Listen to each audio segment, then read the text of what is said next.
But first, this hour we're going to begin with some breaking news, and the long-term cost of government borrowing has reached its highest level since 1998, leading to a fall in the value of the pound. The 30-year gilt, which is the interest rate demanded by investors, has risen by more than 5 basis points, pushing the rates to its highest this century and the highest in the G7.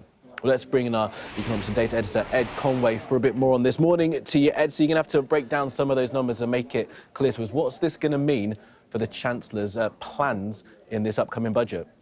Well, when we're talking about the 30-year bond yield, which is what this is, it's essentially a pretty good measure of just how much it costs the government, in other words, this country, to borrow out there on financial markets. And that matters enormously because, obviously, the borrowing rate for the government, like the borrowing rate for many of us around the country, implies other things. It implies just how much money you have in the future, how much are you having to spend on your debt repayments. And it gives you a sense of just what markets think of the UK as a prospect for borrowing, as a prospect for lending. And when you look at that interest rate, it has now hit the highest level since 1998. It's been rising, you can see it there, it's been rising kind of gradually in recent years. And the striking thing you'll see from that chart is, look at that spike kind of in 2022. That was the mini budget. So that was the moment that everyone got very worried about levels of borrowing in the UK around that time that Liz Truss was Prime Minister.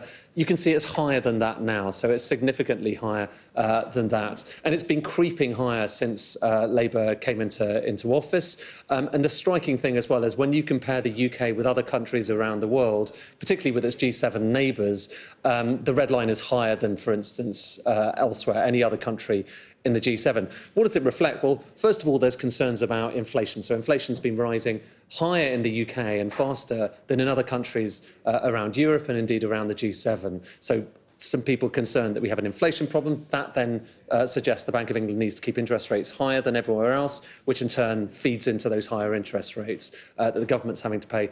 But the second thing that I think we're all kind of quite focused on at the moment ahead of the budget is that the government has this issue, which is that it has a hole left by the fact that it's had to do all these U-turns on things like winter fuel and on those benefits changes.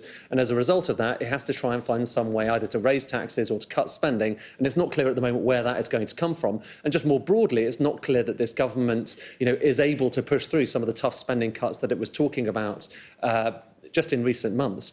And so when you put all of that together, it's perhaps no surprise that I think a lot of people are looking at the UK and are just a bit more nervous than they would normally be about lending money, which is basically what this comes down to. Of course, the Chancellor now, she's in the process right now of trying to come up with what are those measures going to be that's going to set the public finances back on the right track.